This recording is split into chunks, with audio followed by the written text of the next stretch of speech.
Hello friends, by class में आपका स्वागत है। तो आज फिर से हम साधारण ब्याज से संबंधित क्वेश्चन को सोल्व करेंगे। कल हमने जो भी क्वेश्चन सोल्व किए थे वो एक ही फॉर्मूले के माध्यम से सभी क्वेश्चन क्या हो रहे थे, सोल्व हो रहे थे। ठीक है, तो आज हम 12वां क्वेश्चन स्टार्ट करते हैं हमारा। अगर दर व समय का संख्यात्मक मान बराबर हो तो बताओ कितने प्रतिशत साधारण ब्याज की दर से किसी धन का साधारण ब्याज 9/25 गुना हो जाता है। तो हमको क्या निकालना है, दर निकालनी है। तो सबसे पहले हम क्या करेंगे कि हमको पहले तो क्या मानना पड़ेगा, प्रिंसिपल मानना पड़ेगा। तो मैंने प्रिंसिपल मान दिया यहाँ पे 2500। अब मैंने प्रिंसिपल 2500 ही क्यों माना, क्योंकि जब भी इस टाइप का क्वेश्चन बने किसी धन का साधारण ब्याज 9/25 गुना हो जाता है इस टाइप का, तब आपको जो भी हर में दिखे वही मानना है, वही प्रिंसिपल मानना है। तो क्या होगा, इससे करने में थोड़ी आसानी होगी। तो क्या कह रहे हैं कि किसी धन का साधारण ब्याज 9/25 गुना हो जाता है, तो ये हो गया हमारे पास SI। और किसी धन का मतलब हमें मानना क्या है 2500, तो ये हो जाएगा 2500। और का मतलब होता है मल्टीप्लाई, और ये हो जाएगा 9/25। अब ये कट जाएगा यहाँ से 25 से 25, तो कितना आएगा यहाँ पे 100। और ये हो जाएगा हमारे पास 100 × 9 करेंगे कितना हो जाएगा 900। तो 900 रुपया हमारे पास क्या आया, SI। तो प्रिंसिपल कितना है 2500, SI कितना है 900 रुपया। और जब आपको प्रिंसिपल भी मिल गया, SI भी मिल गया और दर भी मिल गई और समय भी मिल गया, क्योंकि समय और दर क्या है, बराबर है। तो मैं यहाँ पे लिख सकता हूँ कि क्या कह रहा है कि जो भी दर है वो T के बराबर है, इक्वल है। तो ये हमारे पास एक कंडीशन हो गई। अब जब हम फॉर्मूला लगाएंगे SI = PRT/100, तब क्या हो जाएगा हमारे पास ये 2500। यहाँ पे कितना आ जाएगा 900, SI की जगह मैं डायरेक्टली लिख रहा हूँ, ये हो जाएगा 900। यहाँ का हो जाएगा प्रिंसिपल 2500 और हम R और T बराबर है। तो निकालना क्या है कि संख्यात्मक बराबर तो कितने प्रतिशत साधारण ब्याज की दर से दर निकालनी है। तो हम क्या करेंगे, दोनों जगह T की जगह भी R रखेंगे और R की जगह पहले से R है, तो कितना हो जाएगा R²। और ये हो गया हमारे पास 100, 2 0 से 2 0 कर जाएंगे। अब आया कितना, इधर ये हो गया 900 और ये 25 इसके नीचे चला जाएगा और ये हो गया R²। अब हम काटेंगे इसको, तो कितनी बार कटेगा, तो मैंने 9 को अलग कर दिया, 100 को अलग कर दिया और 25 यहाँ पे लिख दिया। 25 के टेबल से काटा, कितनी बार कटेगा 4 बार, और ये आ जाएगा हमारे पास 36। और ये किसका मान है, R² का। जब R² बराबर हमको 36 मिला, तो यहाँ से स्क्वायर जैसे हटेगा इस पे रूट लगेगा, कितना हो जाएगा √36। और R हमारा मान आएगा R बराबर ±6। तो रेट कभी भी माइनस में नहीं होती है, तो हमेशा प्लस में होती है। तो R बराबर हमारे पास क्या हो जाएगा 6%। तो हमारा आंसर क्या हो गया है। तो ये आपको समझ में आ गया होगा। ठीक है, अब नेक्स्ट क्वेश्चन को सोल्व करते हैं। अब हमारा 13वां क्वेश्चन हो जाएगा। अगर समय 5 वर्ष के बदले 7 वर्ष हो तो 8% की दर से किसी धन का साधारण ब्याज 360 रुपये अधिक प्राप्त होता है, तो वह राशि बताइए। तो सबसे पहले आपको क्वेश्चन को समझना है। क्वेश्चन क्या लिखा है, समय 5 वर्ष के बदले 7 वर्ष हो। तो यहाँ पे जो दर दी हुई है वो समान है, 5 वर्ष के लिए और 7 वर्ष के लिए, दोनों के लिए समान दर है। तो जब 5 वर्ष के बदले 7 वर्ष हो जाएगा, दर समान रहेगी, तो वैसे भी आपको पता चल जाएगा कि साधारण ब्याज क्या होगा, बढ़ेगा, क्योंकि जैसे वर्ष बढ़ेंगे ऐसे साधारण ब्याज बढ़ने वाला है। तो सबसे पहले क्या हो जाएगा, हमारे पास प्रिंसिपल क्या है, तो हम x मान के कर सकते हैं। जैसे मैंने प्रिंसिपल को x मान लिया, या फिर मैं p भी लिख सकता हूँ, प्रिंसिपल को p हमको ज्ञात नहीं है क्या है हमारे पास वो। फिर p r की जगह कितना है, समान है दोनों तरफ 8%। और 5 वर्ष के लिए बात कर रहा हूं, तो समय कितना हो जाएगा 5 वर्ष, ये हो जाएगा हमारे पास 100 माइनस 360 रुपया अधिक मिलता है। इसका मतलब ये हुआ कि दोनों का अंतर दिया हुआ है कि ठीक है। और ये हो जाएगा 7 वर्ष के लिए, तो सबसे पहले ये हो जाएगा हमारे पास 7 वर्ष के लिए। तो जो भी बड़ा मान आएगा, बड़े में से छोटा करेगा, तो 7 वर्ष वाला पहले लिखना है। तो यहाँ पे हो जाएगा हमारे पास 7 वर्ष, और यहाँ पे हो जाएगा p, दर दोनों में समान है तो 8 वर्ष, ठीक है 8 आ जाएगा। और यहाँ पे कितना लिखा है, समय अब 5 वर्ष है, तो बड़े में से छोटे जो घटाएंगे, इसलिए मैंने यहाँ पे 7 पहले लिखा है, 5 वर्ष बाद में लिखा है, तो ये हो जाएगा 100। और क्या कह रहा है, 360 रुपया अधिक मिलता है।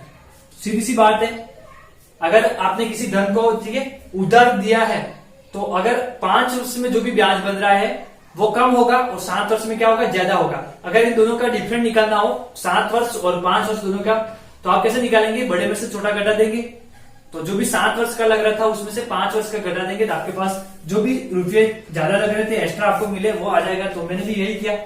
7 वर्ष के लिए दर तो दोनों में समान है इसलिए कोई फर्क पड़ने वाला है नहीं। अब कितना हो जाएगा हमारे पास 8 का टेबल 7 बार बोला मैंने, कितना हो गया 56 और ये 3 का 3 और ये हो जाएगा 100। यहाँ पे कितना हो जाएगा 8 का टेबल 5 बार तो 40 30 और ये हो जाएगा 100 और यहाँ पे हो जाएगा 360। तो 56 में से 40 चला गया तो हमारे पास कितना बचे 16 और इसका दोनों का एलसीएम समान आएगा क्योंकि 100 ही है। तो आ जाएगा 16 P/100 हो जाएगा 360। अब इसको सोल्व करेंगे तो मैं इसको क्या लिख रहा हूँ 16 को 4 लिख सकता हूँ। ये हो गया 4 और इंटू P हो गया और नीचे कितना हो गया 100 और यहाँ पे कितना है 360। इससे मैंने काटा कितनी बार काटा 25 बार और इस 4 से मैंने इस 4 को 36 को काटा कितनी बार काटा 9 बार। तो ये आ गया हमारे पास ठीक है 90 और ये P इज इक्वल टू हमारे पास क्या हो जाएगा 90 इंटू 25। तो अब इन दोनों का मल्टीप्लाई कराएंगे तो जैसे ही हम इसका टेबल बोलेंगे कितना हो जाएगा हमारे पास तो 0 तो पहले मैंने लिख दिया। 9 का टेबल 5 बार कितना हो गया 45 80 4 और 9 18 और 2 कितना हो गया 22। तो हमारा क्या आ गया प्रिंसिपल 2250 रुपया हमारा आंसर हो जाएगा। तो क्या निकलना था वो राशि बताइए। राशि का मतलब प्रिंसिपल क्या होगा तो 2250 होगा। जब भी इस टाइप का क्वेश्चन आए तब आपको क्या करना है कि आपने देखा कि क्या हो रहा है यहाँ पे दोनों जो भी दर और जो मैंने मल्टीप्लाई कराया था टाइम का, इन दोनों का टाइम का मल्टीप्लाई कराया और इसके बाद यहाँ पे भी मैंने टाइम और जो भी दर दी थी उसका मल्टीप्लाई कराया। तो दोनों का मैंने अंतर ही तो लिखा है यहाँ पे। जो भी इन दोनों का मल्टीप्लाई कराने पर अंतर आ रहा था वही लिखना है। तो सबसे पहले आपको क्या करना है जो भी आपके पास SI बन रहा है तो SI 2 माइनस SI फर्स्ट दोनों का अंतर लिखना है बस। और इसके बाद में यहाँ पे 100 आ जाएगा और यहाँ पे क्या आ जाएगा जो भी राशि आपको ज्यादा दी हो ये सामने लिख देना है। इसके बाद डायरेक्टली सोल्व कर देना है। तो हमारी इक्वेशन लास्ट में यही बनी। इसलिए आपको ये ध्यान रखना है कि दोनों ब्याजों का अंतर ऊपर आ जाएगा और यहाँ पे 100 हो जाएगा। इसके बाद में आपको क्या करना है 360 में ये इसको 360 रख देना आपको, जितना भी ज्यादा हो इतना। इसके बाद आपको सोल्व कर देना, डायरेक्टली सोल्व हो जाएगा। ठीक है, तो ये हमारा आंसर हो गया। 14 क्वेश्चन है हमारे पास। कोई धन साधारण ब्याज पर 2 वर्ष में 4200 रुपये तथा 5 वर्ष में 4500 रुपये हो जाता है तो साधारण ब्याज की दर बताओ। तो आपको क्या करना है, क्या लिखा है, कोई धन साधारण ब्याज पर 2 वर्ष में 4200 रुपये हो जाता है और 5 वर्ष में 4500 रुपये हो जाता है, साधारण ब्याज की दर ज्ञात कीजिए। तो वही करना पड़ेगा आपको दर ज्ञात करने के लिए। तो सबसे पहले मैंने लिख दिया यहाँ पे 2 वर्ष में कितना हो रहा है 4200 रुपये हो जाता है। इसका मतलब मिश्र दिन दिया हुआ है आपको, अमाउंट कितना हो गया 4200 रुपये। और 3 वर्ष बाकी 5 वर्ष की बात कर रहा है तो बड़े में से छोटा घटाना याद रखना है। मैं ऊपर लिख देता हूँ 5 वर्ष में कितना हो जाता है लिखा है, यह हो जाता है 4500 रुपया। अब इन दोनों का अंतर निकालेंगे हम, कितना हो गया 3 वर्ष। ये दोनों अमाउंट लिखे हैं मैंने। 3 वर्ष का जो ब्याज बनेगा कितना बनेगा तो 4500 में से 4200 चले गए, कितना बचा हमारे पास 300 रुपया। तो 3 वर्ष का ब्याज हमको कितना मिला, साधारण ब्याज 300 रुपया। तो हम 1 वर्ष के लिए निकालेंगे तो यहाँ पे मैं 3 का भाग दे दूंगा तो यहाँ हो जाएगा 3 वर्ष 1 वर्ष और यहाँ पे भी 3 का भाग देना पड़ेगा दोनों तरफ। तो कितना आ जाएगा हमारे लिए यहाँ पे 100 रुपया। तो 1 वर्ष में 100 रुपया ब्याज मिला तो 3 वर्ष में कितना ब्याज मिला 300 रुपया। तो ये सबसे पहले आपको 1 वर्ष के लिए निकाल देना। इसके बाद क्या करना है आपको कि रेट निकालनी है तो आप इन दोनों में से कौन सा भी ले लीजिए। 5 वर्ष की बात करें तो भी और 2 वर्ष की बात करें तो भी आप कौन सा लिस्ट है, ये दोनों में से एक लेना है। तो 2 वर्ष का सबसे पहले आपको ऐसा ही निकालना है। तो 1 वर्ष का 100 रुपया ऐसा ही बनता है तो 2 वर्ष का कितना बन जाएगा 2 ईयर का 200 रुपया। तो सबसे पहले आपको पता चल गया कि हमारे पास ऐसा ही कितना है 200 रुपया। 2 वर्ष के लिए बात कर रहा हूं तो अमाउंट कितना हो रहा है 2 साल के लिए 4200 रुपया हो जाता है। इसका मतलब अमाउंट, तो अमाउंट कितना है 2 साल के लिए 4200 रुपया। तो प्रिंसिपल कितना हो जाएगा, तो आपको पता है अमाउंट क्या होता है प्रिंसिपल प्लस SI। तो जब 4200 में से आप 200 घटा देंगे तो यह आ जाएगा 4000 रुपया आपके पास प्रिंसिपल। अब आप आसानी से दर को ज्ञात कर सकते हैं। तो SI कितना हो गया आपके पास 200 रुपया, प्रिंसिपल कितना है 4000 रुपये। आर ज्ञात क्या करना है, ब्याज की दर ज्ञात करनी है। तो आर का आर समय कितने के लिए बात करें 2 वर्ष के लिए। तो 2 वर्ष यहाँ पे आ जाएगा, यहाँ पे आ जाएगा 100, दोनों जीरो से दोनों जीरो कट जाएंगे। अब बचा कितना 40, इधर कितना है 200, एक जीरो से एक जीरो ये कटा और इससे ये कटा, कितनी बार कटा 5 बार। अब ये इसके नीचे चला जाएगा R और ये हो जाएगा 5/2। तो कितना आ जाएगा हमारे पास 2.5% क्या है हमारे पास दर आ गई। तो ये हमारा आंसर। लास्ट क्वेश्चन है हमारे पास, कोई राशि 10% की दर से कितने समय में t गुनी हो जाएगी। तो आपको क्या निकालना है, समय निकालना है।